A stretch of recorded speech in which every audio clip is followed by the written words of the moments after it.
Washington, D.C. Ronald Reagan still pursued his Star Wars vision. The Kremlin now believed that it would never happen, and therefore should not delay agreement on arms reduction. Gorbachev, in the United States for the first time, had come to sign an historic treaty. His visit, seen live on Soviet TV, enhanced his standing at home and abroad. All I'd ever seen of Soviet leaders was Khrushchev banging his shoe on the table and some old men in drab uniforms all looking like Mao Zedong, you know, and had no personality and looked like they were zombies. Here comes Gorbachev. He was wearing a good, well-cut Brooks Brothers suit and tie. He even had on a white shirt. He was outgoing. He was meeting people. He was joking.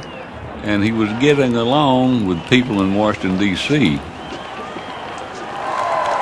Ladies and gentlemen, the President of the United States and the General Secretary of the Central Committee of the Communist Party of the Soviet Union.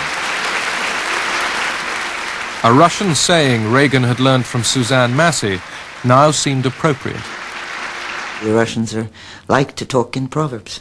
It would be nice for you to know a few. And I said, you're an actor, you can learn them very quickly.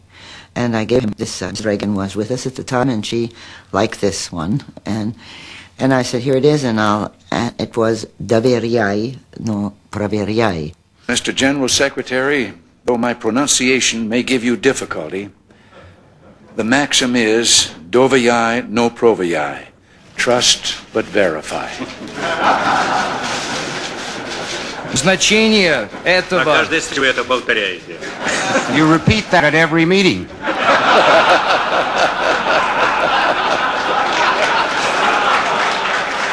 I know of no one else of a leadership stature in the United States in those days who would have moved forward as Reagan did to engage Gorbachev, to engage the Western Alliance, to truly lead the Western Alliance, and to take us through what became, of course, a very constructive introductory period to the end of the Cold War.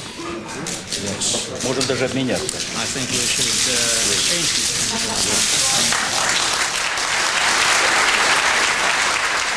Ronald Reagan and Mikhail Gorbachev signed a far-reaching agreement. For the first time, an entire category of nuclear weapons was to be abolished.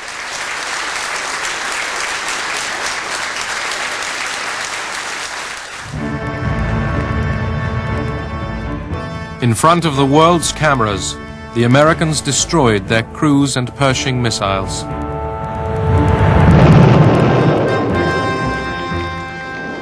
The Soviets dismantled their SS-20s.